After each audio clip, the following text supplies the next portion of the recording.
तो स्टूडेंट्स, आज हम बात करेंगे डीडीएल कमांड्स की। लेकिन डीडीएल कमांड से पहले, डीडीएल कमांड्स पढ़ने से पहले देखिए, डीडीएल जो होता है ये होता है, डीडीएल की फुल फॉर्म होती है डेटा डेफिनेशन लैंग्वेज।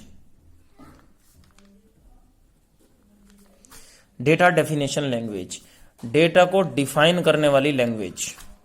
ठीक है, डेटा को डिफाइन करने वाली लैंग्वेज किस टाइप का है, टेबल है या इंडेक्स व्यू है, कौन सी चीज है, किस डेटाबेस में डाली जाएंगी टेबल्स में कितने कॉलम्स हैं, कौन से कॉलम का क्या डेटा टाइप्स है, ये तमाम चीजें डीडीएल का हिस्सा होती हैं।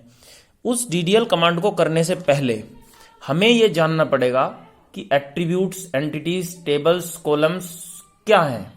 जब तक हम इन चीजों को नहीं जान पाएंगे हम डीडीएल कमांड नहीं करेंगे। तो डीडीएल कमांड को अभी आप पॉज पर लगा दीजिए, आगे आते हैं और बात करते हैं हम अपने एट्रीब्यूट्स और एंटिटीज की। देखिए, अगर आपसे कहा जाए कि किसी कॉलेज का डेटाबेस बनाइए, किसी कॉलेज का डेटाबेस बनाइए, तो मान लीजिए ये कॉलेज है, ठीक है। इस कॉलेज नाम का हमें डेटाबेस बनाना है। सपोज डेटाबेस का नाम ही कॉलेज है, सपोज इस कॉलेज को हम डेटाबेस कह रहे हैं, ठीक है। ये क्या है? डेटाबेस। अब इस डेटाबेस के अंदर टेबल्स बनेंगी, यानी कि कोबल्स। इस कॉलेज नाम के डेटाबेस के अंदर कितने पार्ट हैं, कितने मॉड्यूल्स हैं, या कितने चीजें हैं जो मिलकर एक कॉलेज बनाती हैं, या कितने टाइप के एम्प्लॉयज हैं, वो तमाम डिटेल्स हम टेबल्स में कन्वर्ट कर सकते हैं। कॉलेज के अंदर स्टूडेंट्स होते हैं, कॉलेज के अंदर टीचर होते हैं, कॉलेज के अंदर मैनेजमेंट होता है,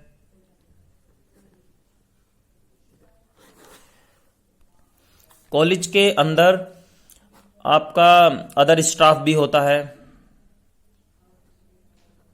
कॉलेज के अंदर रजिस्ट्रार होता है, कॉलेज के अंदर अकाउंट्स होता है, कॉलेज के अंदर पियोन होते हैं, पियोन वगैरह सब इसमें आ सकते हैं, अदर स्टाफ। ये तमाम चीजें कॉलेज के अंदर होती हैं। अगर हम कॉलेज को डेटाबेस मान रहे हैं और इन सब चीजों को क्या मानेंगे? इन सब चीजों को बोलेंगे हम टेबल्स। क्या बोलेंगे? इन सब चीजों को हम टेबल्स। ठीक, तो टेबल्स कौन कौन सी हुई? स्टूडेंट, टीचर,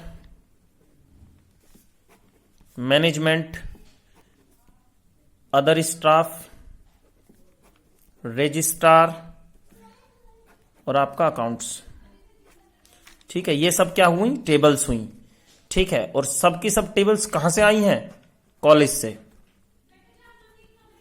कॉलेज क्या है? डेटाबेस है। कॉलेज क्या है? आपका डेटाबेस है। ठीक है, और ये सब क्या है? टेबल्स हैं। क्या है ये सब? टेबल्स। ठीक, अब एक बहुत इंपॉर्टेंट बात मैं बताने जा रहा हूं, फोकस करें। टेबल्स को ही, ध्यान से सुनिए, टेबल्स को ही एंटिटी कहा जाता है। टेबल्स को ही एंटिटी कहा जाएगा। ठीक है, तो सबसे पहले अगर मैं बात करूं स्टूडेंट एंटिटी की और टीचर एंटिटी की, बाकी एंटिटीज को छोड़ दें आप। तो स्टूडेंट एंटिटी की जब बात करेंगे तो क्या करेंगे आप?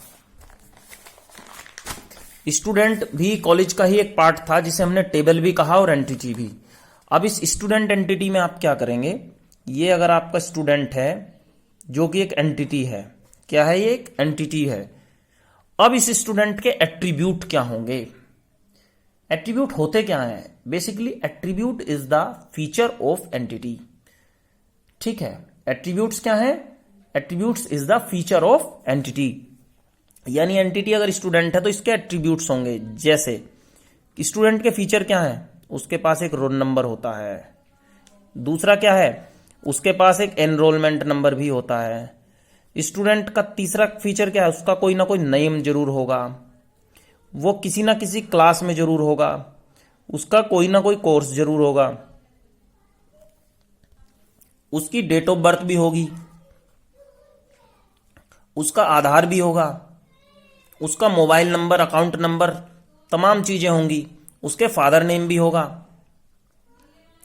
बहुत सारे एट्रीब्यूट्स हो सकते हैं एक एंटिटी के, और इन एट्रीब्यूट्स की संख्या कोई फिक्स नहीं होती, जरूरतों के हिसाब से ये कम ज्यादा होती रहती है।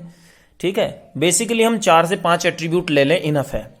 तो हम मान लीजिए स्टूडेंट की बात करें तो स्टूडेंट एक एंटिटी है, और उस स्टूडेंट एंटिटी के कुछ फीचर हैं, जिनमें से एक उसका रोल नंबर, दूसरा उसका एनरोलमेंट नंबर, तीसरा उसका नेम, चौथा उसका फादर नेम, और एक उसका कोर्स।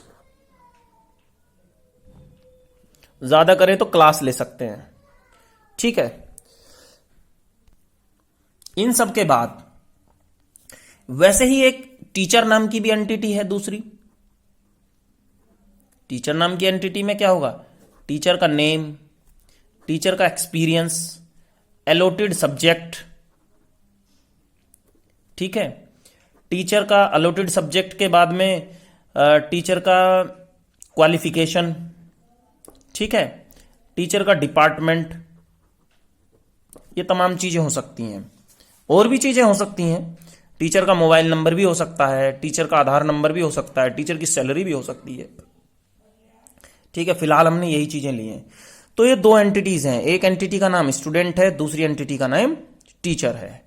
ये इनके एट्रीब्यूट्स हैं। स्टूडेंट के एट्रीब्यूट्स ये हमने लिए हैं 5-6, और 5 एट्रीब्यूट्स हमने टीचर्स एंटिटी के लिए हुए हैं। इसके बाद अगली चीज क्या होती है? अब ये जो एंटिटी होती है, मैंने इसको बोला टेबल। अगर इस एंटिटी को इसके एट्रीब्यूट सहित किसी टेबल की फॉर्म में कन्वर्ट करना हो तो कैसे करेंगे? आप ध्यान से देखिए, इसको ऐसे करेंगे। स्टूडेंट नाम की टेबल होगी जिसमें कॉलम्स होंगे।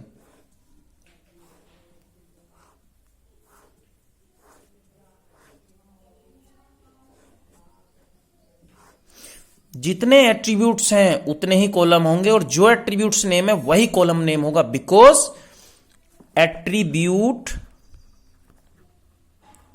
इज प्रोपोर्शनल टू कॉलम्स, या इक्वल्स टू कहिए, इक्वल्स टू कॉलम्स, और एंटिटी इक्वल्स टू टेबल।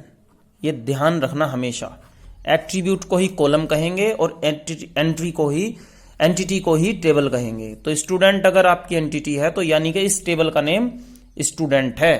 क्या नाम है इस टेबल का? स्टूडेंट। और ये अगर 6 के 6 नेम उसके एट्रीब्यूट हैं तो ये 6 के 6 स्टूडेंट टेबल के कॉलम्स हैं। तो ये सारे के सारे यहां लिखे जाएंगे। Enrolment, roll number, class, name, father name, course. इनका कोई सीक्वेंस नहीं है कि जैसे यहां ये पहला, दूसरा, तीसरा, चौथा, पांचवा, या यहां से पहला। ये कोई सा भी आगे पीछे करके यहां लिखा जा सकता है, कोई सीक्वेंस फिक्स नहीं है। समझ में आ गया? पहली चीज मैंने जो बताई कि एक डेटाबेस होगा। डेटाबेस किसी संस्था, किसी चीज का होगा। उसके बाद में उसके जो फीचर्स हैं, जो उसके फंक्शंस हैं, वो उस डेटाबेस के जो फंक्शंस हैं वो उस डेटाबेस की टेबल्स में कन्वर्ट हो जाएंगे, उस डेटाबेस की टेबल होंगे। और जो टेबल होगी यानी जो एंटिटी होगी उस डेटाबेस की, हर एक टेबल का अपने कुछ एट्रीब्यूट्स होंगे। उन एट्रीब्यूट्स को उस टेबल्स के कॉलम कहेंगे। जब पेपर पे हम लिखते हैं तो एंटिटीज और एट्रीब्यूट्स का रिलेशन इसी तरीके से बनाएंगे। एंटिटी को रेक्टेंगल के अंदर लेंगे और एट्रीब्यूट्स को सर्कल के अंदर लेंगे। लेकिन जब इसी चीज को हम कन्वर्ट करेंगे एसक्यूएल सॉफ्टवेयर की हेल्प से, एसक्यूएल डेटाबेस के अंदर, तब हम इसको टेबल की फॉर्म में बनाएंगे। कोड के थ्रू कैसे बनाएंगे ये चीज आगे पढ़ने की है। फिलहाल इतना समझिए कि डेटाबेस के अंदर ऐसे मेंटेन होगा। जब रिकॉर्ड मेंटेन करने की बारी आएगी और जो समझना होगा पेपर पे, तो हम इसी रूप में इसको बनाएंगे। अब बात करते हैं रिलेशनशिप की। 2 एंटिटीज में रिलेशनशिप होती है और 2 से ज्यादा एंटिटीज में भी रिलेशनशिप होती है। अब स्टूडेंट और टीचर में क्या रिलेशन हो सकता है? या तो ये होगा स्टूडेंट टॉट बाय टीचर, और यदि टीचर को यहां रखूं और स्टूडेंट को यहां रखूं तो टीचर टीच स्टूडेंट होगा। अब फिलहाल स्टूडेंट यहां है और टीचर यहां है, तो लेफ्ट से राइट, ये लेफ्ट साइड है, ये राइट साइड है, तो लेफ्ट से राइट की तरफ ही रिलेशनशिप होती है हमेशा। तो स्टूडेंट से टीचर की तरफ जाएंगे तो क्या रिलेशनशिप होगी? Student taught by teacher. और रिलेशनशिप को हमेशा इस वाले सिंबल के अंदर रखेंगे, इस शेप के अंदर। ये हो गया आपका relationship, student taught by teacher. यही चीज आगे चल के ER डायग्राम कहलाती है। क्या कहलाती है ये चीज? ER diagram. और ER डायग्राम की फुल फॉर्म क्या है? E for entity, R for relationship. Entity relationship diagram. ये एंटिटीज हैं, इनके बीच में ये जो चीज आई है टॉट बाई, इस टॉट बाई को बोलेंगे रिलेशन। क्या बोलेंगे इस टॉट बाई को? रिलेशन। तो entities relationship diagram, entities relationship diagram. Entities ये दोनों हो गई, रिलेशनशिप ये होगी, और ये पूरा जो बन के आया ये पूरा डायग्राम है। इसी एंटिटी रिलेशनशिप डायग्राम्स को मिलाकर बाकी की एंटिटीज को भी इसमें जोड़ेंगे। बाकी एंटिटीज कौन कौन सी थी? बाकी एंटिटीज ये थी आपकी, स्टूडेंट टीचर लिए हैं अभी मैंने, मैनेजमेंट को भी जोड़ सकते हैं, अदर स्टाफ को भी, रजिस्ट्रार को भी, अकाउंट्स को भी। इन तमाम एंटिटीज को इसके साथ जोड़ा जा सकता है। एंटिटी रिलेशनशिप डायग्राम की हम अगली क्लास लेंगे, उसमें बताएंगे। फिलहाल इतना समझिए कि दो एंटिटीज के बीच में रिलेशनशिप बनता है, और इसी तरह से दो से ज्यादा भी एंटिटीज हो सकती हैं, उनको जोड़कर एक डायग्राम बनाएंगे।